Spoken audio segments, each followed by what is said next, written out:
Muy buenos días y un muy feliz Día del Padre para todos los varones que tienen hijos.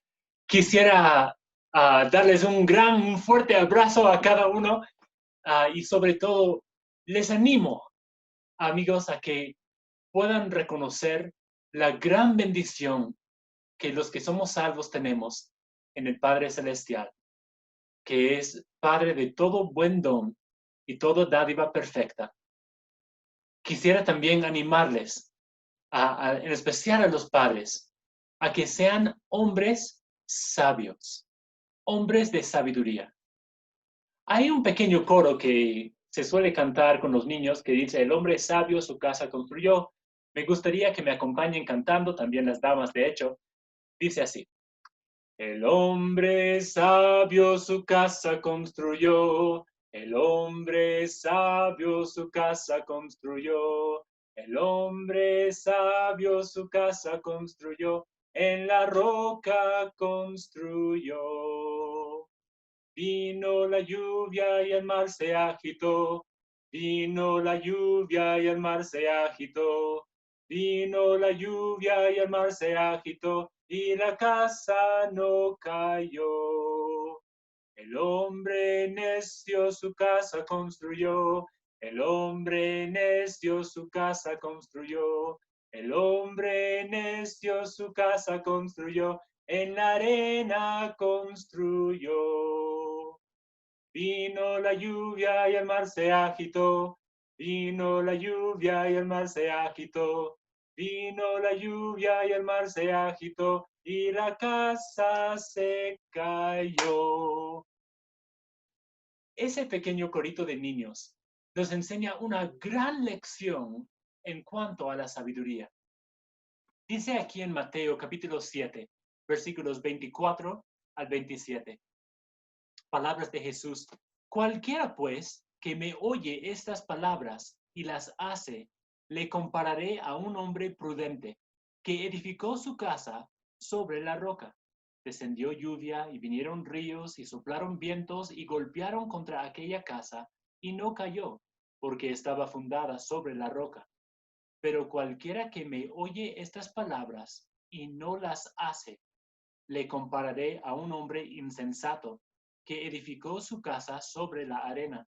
Y descendió lluvia y vinieron ríos y soplaron vientos y dieron con ímpetu contra aquella casa y cayó, y fue grande su ruina. Noten que la gran diferencia entre el hombre sabio y el hombre insensato es que el hombre sabio es el que oyó las palabras de Jesús y las puso en práctica. El hombre insensato fue aquel que oyó las palabras de Jesús, por cierto, pero no las puso en práctica. Quisiera llevarles hoy día al libro de Santiago. Vamos a estar en el capítulo 3, versículos 13 al 18.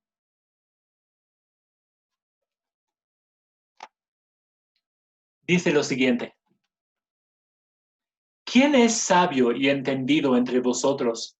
Muestre por la buena conducta sus obras en sabia mansedumbre. Pero si tenéis celos amargos y contención en vuestro corazón, no os jactéis ni mintáis contra la verdad, porque esta sabiduría no es la que desciende de lo alto, sino terrenal, animal, diabólica. Porque donde hay celos y contención, ahí hay perturbación y toda obra perversa. Pero la sabiduría que es de lo alto es primeramente pura, después pacífica, amable, benigna, llena de misericordia y de buenos frutos, sin incertidumbre ni hipocresía. Y el fruto de justicia se siembra en paz para aquellos que hacen la paz. Vamos a orar. Gracias, Padre Celestial, por la bendición de tener tu palabra. Gracias por este día del Padre. Pido que puedas bendecir y retar, animar, desafiar a todos los padres de familia a que puedan ser hombres sabios. También a las madres, a los hijos, que sean sabios, poniendo en práctica la palabra de Dios. Pido que nos guíes hoy día a través de este tiempo juntos en la palabra habla mediante tu siervo. En el nombre de Jesús oramos. Amén. En este pasaje vemos la diferencia entre la sabiduría divina de lo alto y la sabiduría terrenal. En sí parece un nuevo tema y que no hay mucha conexión con lo anterior, pero vamos a examinar. En los párrafos anteriores habló Jacobo de los peligros de enseñar y de hablar, de querer ser maestro. De ahí, aquí habla de características de sabiduría celestial y sabiduría humana, pero saben, es solo los que poseen la sabiduría humana, la del mundo, que se jactan y quieren hacerse importantes, dar instrucción como maestros porque ellos aman el sonido de su propia voz. Este pasaje no es nada más que una continuación del ataque de Jacobo sobre la religión bamba, la religión falsa, falsificada, que viene tratando desde el capítulo 1. Primero dijo, una persona que le encanta oír la palabra, pero no ponerla en práctica, tiene una religión vana. Uno que es religioso, pero no controla su lengua, tiene su religión vana. Una persona que se cree religioso, pero no apoya al necesitado, sean huérfanos, viudas o aún a su propio hermano, no tiene una verdadera fe. Uno que demuestra preferencia al rico mientras menosprecia al pobre hecho a la imagen de Dios, no tiene una verdadera fe. De ahí trata del peligro de tener una lengua suelta y eso nos lleva al presente pasaje. Comienza aquí Jacobo con un reto para el sabio o el que se cree sabio. Dice aquí el versículo 13 de Santiago 3. ¿Quién es sabio y entendido entre vosotros? Muestre por la buena conducta sus obras en sabia mansedumbre. Comenzamos con un reto para el sabio. Es como decir, a ver, todos los sabios levanten la mano. Ya, muy bien. Eso es lo que quiero que hagan. Muestren su sabiduría mediante sus obras. El inteligente, el sabio, debe demostrar ser sabio, no solo decir que es sabio. Fácil es jactarse de tener conocimiento, pero sabes, hay muy pocas veces y en verdad no creo que haya escuchado jamás a alguien decir, yo soy sabio. No sé si ustedes tienen esa experiencia. Hay muchas personas que se jactan de su conocimiento, pero por lo general, cuando alguien es sabio, uno se entera porque habla de forma sabia, se comporta de forma sabia, otros dicen que es sabio, pero no la persona se jacta de ser sabio él mismo. El sabio o el entendido no es quien lo autoproclame, sino quien lo demuestre con buenas obras. La sabiduría es la aplicación práctica del conocimiento. En Proverbios 9:10 dice, el temor de Jehová es el principio de la sabiduría. El conocimiento del Santísimo es la inteligencia. En Colosenses 3, versículo 2,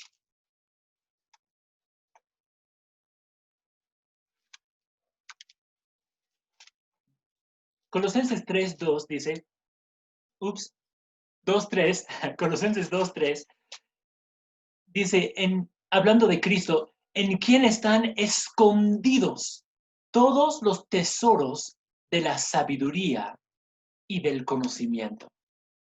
Luego, 1 Corintios 1:24 dice, Cristo, poder de Dios y sabiduría de Dios.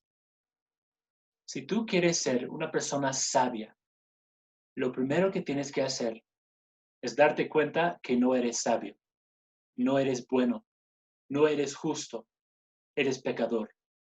Y necesitas que Jesucristo entre en tu vida, te limpie, sea la propiciación por tus pecados, el pago suficiente que a Dios le agrada para que seas hecho de nuevo, una nueva creación, y puedas contar con Jesucristo, quien es la persona de la sabiduría personificada. Y si Jesucristo vive en ti, tú tienes toda la potencial de ser una persona sabia, que no solamente habla bonito, sino lleva lo que dice a la práctica. La sabiduría es la aplicación práctica del conocimiento. Si alguien sabe leer las nubes, mira, va afuera y dice, creo que en 3 horas va a llover. Y uno dice, wow, qué bien conoce las señales de la naturaleza. Y esa persona, por lo que sabe que va a llover, lleva su paraguas y justo dicho y hecho, en 3 horas comienza a llover. Y ahí tú ves a la persona que ya te predijo el clima, que está caminando, está lloviendo, tiene su paraguas, pero su paraguas está cerrado. Y está caminando, se está mojado, está empapado de agua. Y uno dice, pero ¿por qué no lo abre? Tiene conocimiento, pero es sabio si no aplica lo que sabe. La sabiduría es la aplicación práctica del conocimiento, sobre todo el conocimiento de Dios y el conocimiento de la palabra de Dios. Dicho de otra manera, el versículo 13, el que de entre vosotros cree tener un conocimiento superior, sea espiritual o práctico, como para ser digno de enseñar a otros, pues muéstrelo uno mismo por su conducta, por su comportamiento, por su manera de vivir. Lo mismo nos dice en 2:18, donde dice que la fe sin obras está muerta. Hay que demostrar la fe para que sea real. No vale solamente decir que tiene fe. De la misma forma, no vale decir que tiene sabiduría. Tienes que demostrarlo por una variedad de buenas obras. El versículo 13 continúa diciendo, muestre por la buena conducta sus obras en sabia mansedumbre. La mansedumbre está incluido en una lista del fruto del Espíritu, Gálatas. ¿Qué es mansedumbre? Otras palabras del griego son dulzura, apacibilidad, humildad. Otros lo han definido como poder bajo control. El poder bajo el dominio propio. Uno que sabe usar correctamente su poder. Tal como la sabiduría sabe usar el conocimiento, el que es manso sabe controlar, refrenarse para hablar de forma pacífica. Otra forma de definirlo sería una paciencia para con los defectos de los demás. Hay momentos en que es más evidente si uno tiene mansedumbre o no, sobre todo cuando uno entra en conflicto. Teniendo o no la razón, cuando uno entra en conflicto, ¿cómo responde cuando otro no te cree o otro dice, no, yo tengo la razón, tú no? ¿Cómo respondes? ¿Eres capaz de entrar en una conversatoria con alguien y dejar que la otra persona esté en lo correcto? ¿Puedes tú estar en desacuerdo con alguien sin enojarte? Ese es un fruto de mansedumbre. ¿Te importa más la verdad que salir ganando? 1:21 del mismo Santiago dice, por lo cual, desechando toda inmundicia y abundancia de malicia, recibid con mansedumbre la palabra implantada, la cual puede salvar vuestras almas. Primero, para poder ser salvo, para poder recibir a Jesucristo, que es la sabiduría de Dios, has tenido que ser manso, has tenido que ser humilde para recibir la palabra que te puede salvar. Y al recibirla con mansedumbre, recién puedes vivir con mansedumbre.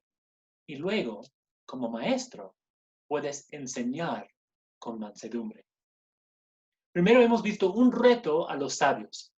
Luego, en los versículos 14 en adelante, vemos la evidencia de la falsa sabiduría en control. En primer lugar, vemos la manifestación de esa sabiduría. 14 dice, pero si tenéis celos amargos y contención en vuestro corazón, no os jactéis ni mintáis contra la verdad, porque esta sabiduría no es la que desciende de lo alto, sino terrenal, animal, diabólica. Versículo 14, primero vemos el fruto de alguien que tiene una sabiduría del mundo, una sabiduría mundana.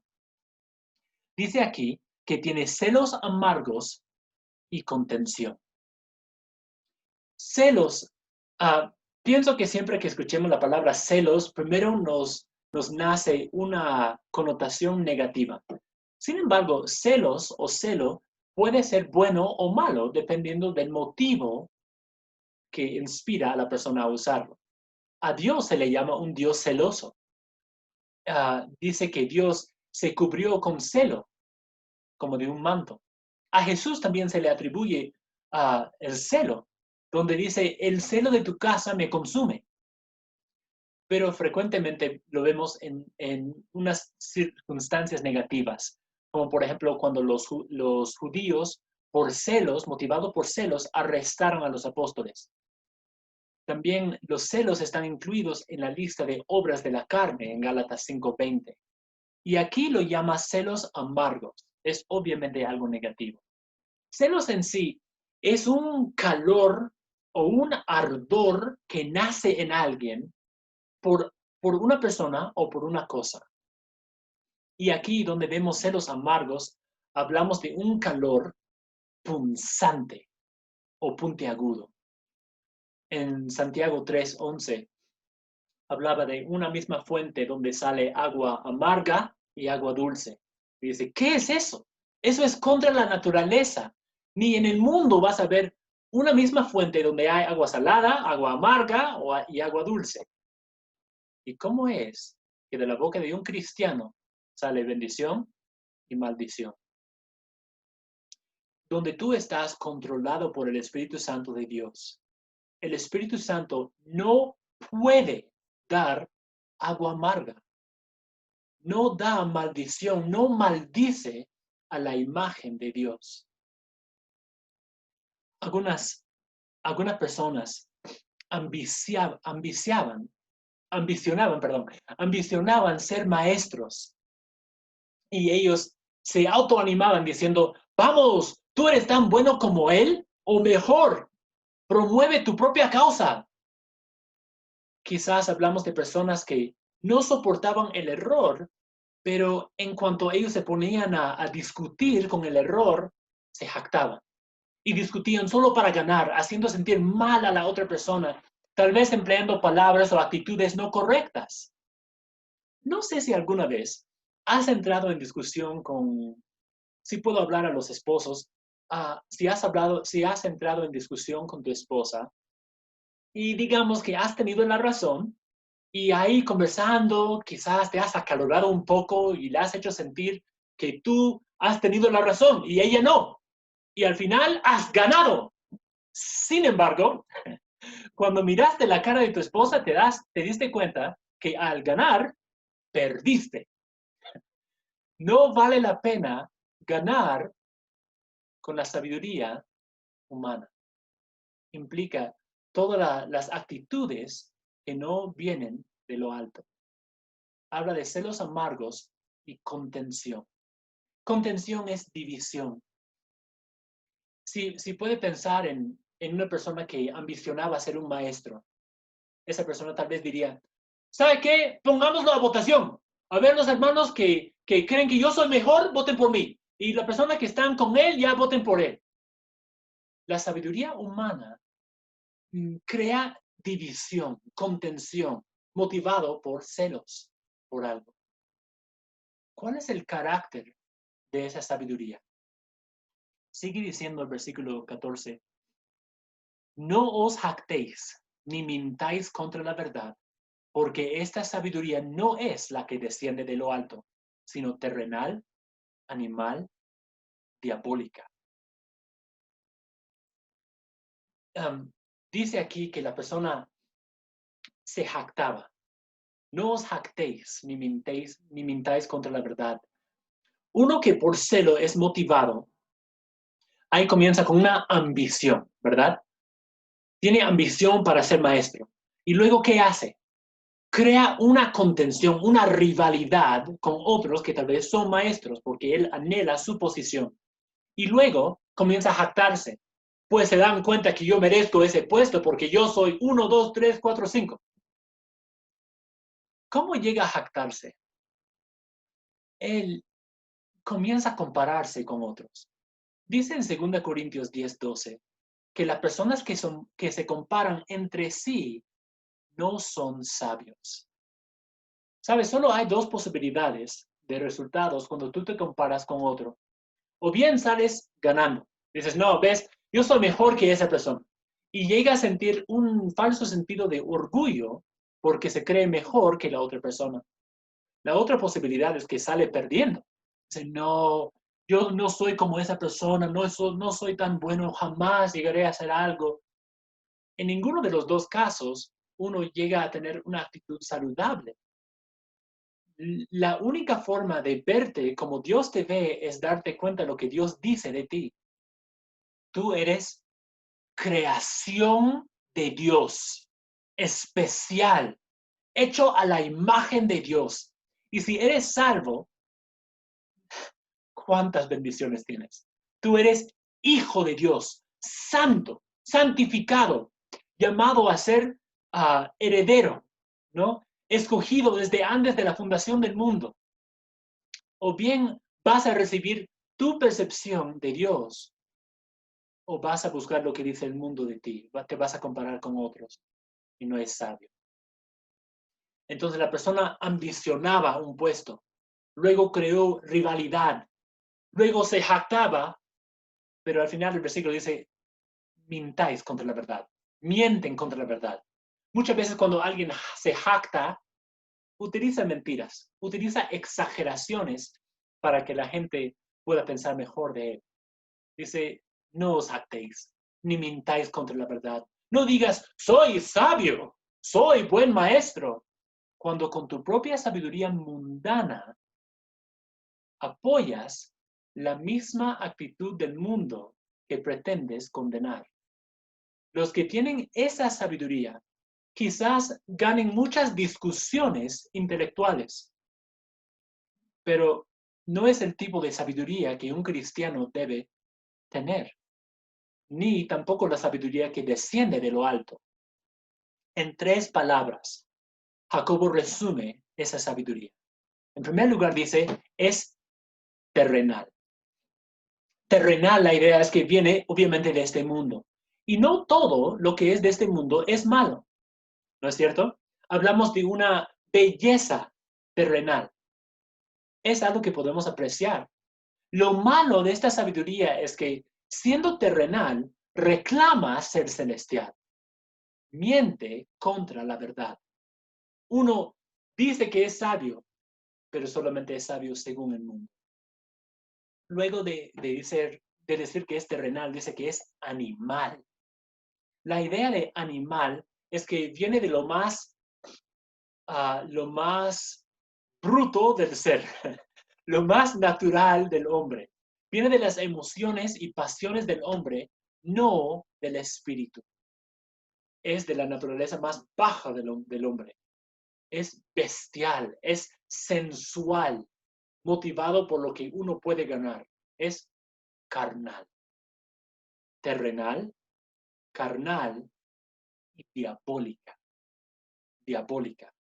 Tal como hay una fe que el hombre puede compartir con el demonio, si no recuerdan, vamos al 2:19. Dice, ¿tú crees que Dios es uno? Bien haces. También los demonios creen y tiemblan. Es una profesión de boca para afuera, no de corazón para afuera. Hay una fe que se puede compartir con el demonio. También vimos en semanas anteriores que hay una lengua que puede ser inflamada por el fuego del infierno. Y también hay una sabiduría demoníaca en su origen y en su actividad. ¿Cuál es tu sabiduría? Si tu sabiduría hace que tú busques pleitos, conflictos o necesitas siempre salir ganando. No es la sabiduría que viene de Dios. ¿Cuál es el resultado de esta sabiduría? Veamos, versículo 16. Porque donde hay celos y contención, ahí hay perturbación y toda obra perversa. ¿Perturbación qué es? Tumulto, confusión, desorden. Y el desorden resulta de la inestabilidad. En el versículo 8 del primer capítulo de Santiago, vemos que el hombre de doble ánimo es inconstante en todos sus caminos. Y es lo que vemos aquí. Una persona aspirante a maestro. Y por un lado dice, yo amo a Dios, pero por el otro lado dice, también me amo a mí. Yo también quiero estar delante, porque yo siento que yo puedo beneficiar a la iglesia.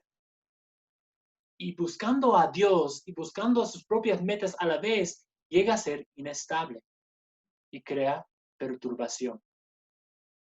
¿Quién es el autor de esas obras? ¿Creen? ¿Dios? ¿Encuentra su origen en el cielo o en el infierno? ¿Quién buscaba relucir entre todos los ángeles, estar encima de todos, gobernar a todos los ángeles? Pues Satanás, Lucero, el que busca la preeminencia entre sus hermanos, demuestra una sabiduría diabólica. 1 Corintios 14:33 dice que Dios no es Dios de confusión, sino de paz. La actitud que motiva a los hombres a envidiar y contender cuando otros eran elegidos como maestros antes que ellos, es la misma actitud que motivó no solo a Satanás, sino a Caín. ¿Se acuerdan cuando Abel trajo su ofrenda y fue acepto ante Dios y Caín no? Pues se molestó. Luego también Coré fue motivado por la misma actitud. Coré que vio a su hermano, su primo lejano, Moisés y Aarón, que ellos estaban elegidos por Dios, habían sido elegidos por Dios para guiar al pueblo de Israel. Coré decía, ¿y por qué no a mí? Anhelaba, ¿no? La ambición peligrosa. Incluso los discípulos, que decía, hubo también entre ellos, Lucas 12:24, hubo también entre ellos una disputa sobre quién de ellos sería el mayor. Y no saben que eso fue justo antes, justo en el aposento alto, justo antes de que ellos abandonaran a Jesús. El que piensa estar firme, cuidado, mire que no caiga. Hemos visto la sabiduría humana, la terrenal, la carnal, la diabólica. Pero luego eso está puesto en contradicción con la sabiduría verdadera. Y vamos a ver aquí en los siguientes versículos la evidencia de la verdadera sabiduría que está en control de alguien. ¿Cuáles son sus características? Dice, versículo 17, pero la sabiduría que es de lo alto es primeramente pura, después pacífica, amable, benigna, llena de misericordia y de buenos frutos, sin incertidumbre ni hipocresía. En primer lugar, es una sabiduría pura. Más que significar una sabiduría santa o casta, es una pureza de motivos. El conocimiento no cambia, ¿no? El conocimiento, si algo es verdad, va a ser verdad. Entonces, no importa cuánto de conocimiento tienes, si tu actitud es lucir o jactarte de lo que sabes. Una sabiduría pura. La sabiduría no se altera cuando entra en un conflicto. El sabio no discute feo con el necio o trata de amedrentarlo o intimidarlo para que se convierta a su punto de vista, porque ya que sabe que tiene razón, mientras odia la necedad, ama al necio. Sabe que la contención lleva a toda obra perversa. Obviamente quiere convertir a la persona que está escuchando. Sin embargo, no es solamente para que quede bien, para que esté en lo correcto, sino para que la otra persona pueda aumentar en virtud. no solamente es pura, es pacífica, saludable, apacible. Cuando uno tiene sabiduría, no busca pleitos, sino que es un pacificador. Busca que la gente esté en armonía. No solo pacífica, es benigna. Benignidad es una gentileza. Es suave la sabiduría. Es afable, es fácil de pasar, fácil de tratar. Es una persona accesible. Una persona que, en contraste con el maestro creído, él no es muy tratable, ni menos enseñable. Una persona sabia no quiere decir que tiene todo conocimiento. Es más, la persona sabia se da cuenta que no tiene todo conocimiento, por eso es humilde. Y cuando alguien se acerca para corregirlo, dice, enseña al sabio y él aumentará en sabiduría. Es la idea. Hay que ser enseñables. Proverbios 3, 13 y 17 dice, bienaventurado el hombre que halla la sabiduría y obtiene la inteligencia. Sus caminos son caminos deleitosos y todas sus veredas, paz. Bienaventurado el que haya la sabiduría. La sabiduría no es una cosa, la sabiduría es una persona y se encuentra en la persona de Jesucristo. ¿Quieres ser sabio? Pues busca primero a Jesús. Sométete a Él, a su control, recíbelo y luego, con mansedumbre, demuéstralo. No solamente es benigna esa sabiduría, es llena de misericordia. La misericordia es compasión para con otros. No solo misericordia, sino también de buenos frutos. Es el sabio quien visita a los huérfanos y a las viudas en su aflicción. Luego dice, la sabiduría de lo alto es sin incertidumbre ni hipocresía.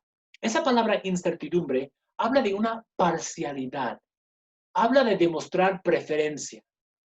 La sabiduría divina no demuestra preferencia. Trata a todos por igual, reconociendo que son personas hechas a la imagen de Dios y que tienen un alma que para siempre estará en uno de dos lugares, o en el cielo o en el lago de fuego. Para terminar esta descripción de la sabiduría, dice que es sin hipocresía. Otra palabra sería que sea una sabiduría sincera, sin fingimiento.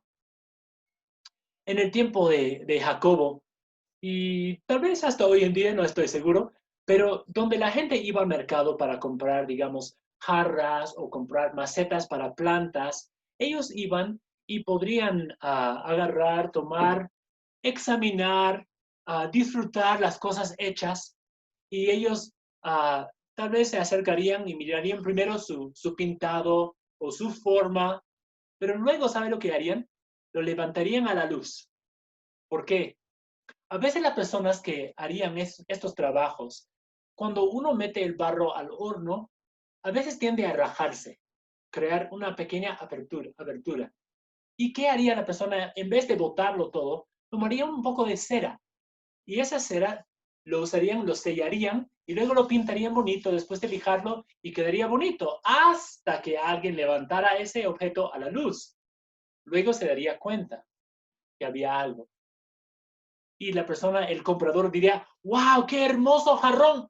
No, no, no, no, no, no, no. Esto no, eso, yo te pido acaso con cera, yo te he pedido sin cera. La sabiduría divina es sincera, transparente. No trata de quedar bien, no pone un pretexto, es sincera. El fruto de esta sabiduría, dice el último versículo 18, dice, y el fruto de justicia se siembra en paz para aquellos que hacen la paz. El fruto de la sabiduría es justicia y paz. Cuando uno ama a Dios, ama a Jesucristo, que es la sabiduría divina, da fruto de equidad, porque Jesús lo ha hecho justo. 2 Corintios 5:21 dice que Cristo fue hecho pecado por nosotros, para que nosotros fuésemos hechos justicia de Dios en Él. Siendo justo, cristiano, debe sembrar también la justicia en paz. ¿Cómo podemos conseguir ese tipo de sabiduría? ¿Cómo podemos ser personas sabias? Si tiene ahí su Biblia, si puede acompañarme al libro de Proverbios. Proverbios 2, versículos 3 al 6. Es un excelente pasaje. Dice aquí, si clamares a la inteligencia y a la prudencia dieres tu voz, si como a la plata la buscares y la escudriñares como a tesoros, entonces entenderás el temor de Jehová y hallarás el conocimiento de Dios, porque Jehová da la sabiduría y de su boca viene el conocimiento y la inteligencia. La sabiduría origina con Dios. La idea que tiene el mundo del sabio y el entendido tiene que ver con la persona que ha aumentado sus poderes mentales. Pero la idea que da Jacobo es la persona que ha cultivado su corazón. El versículo 18 dice que esa sabiduría de lo alto es algo pacífico, algo justo. Y la verdad es que esta sabiduría de lo alto tiene su gemela idéntica en 1 Corintios 13, versículos 4 al 7. Escuchen las descripciones del amor y ven si no encajan con las descripciones de la sabiduría divina. El amor es sufrido, es benigno. El amor no tiene envidia. El amor no es jactancioso, no se envanece, no hace nada indebido, no busca lo suyo, no se irrita, no guarda rencor, no se goza de la injusticia, mas se goza de la verdad, todo lo sufre, todo lo cree, todo lo espera, todo lo soporta. Si quieres ser sabio, tienes que recibir a Jesús. Sin Jesús, la única sabiduría que tendrás es la sabiduría humana, la que es terrenal, animal, diabólica. La sabiduría divina no es así. Quisiera leerles unas características de la sabiduría. Primero, la humana. La sabiduría humana es celosa, contenciosa, jactanciosa, mentirosa, terrenal, animal, diabólica, perversa, incierta, hipócrita. La sabiduría divina, ¿cómo es? Celestial, verdadera, pura, amable, benigna, llena de misericordia, llena de buenos frutos, cierta y sincera. ¿Cuál es la sabiduría que tienes tú? Vamos a orar. Gracias, Padre Celestial, por la bendición de conocer a Jesucristo, que es poder de Dios y sabiduría de Dios. Pido, Señor, que hagas de cada persona que me escucha un hijo de Dios sabio, que no busca lo suyo, que no se jacta, que no busca lucir en vez de buscar la gloria de Dios. Te amamos, Señor, y pedimos todo esto en el nombre de Jesús. Amén. Amados, pasen bien el Día del Padre. Espero verlos pronto y por mientras nos mantenemos en contacto y orando los unos por los otros. Hasta pronto.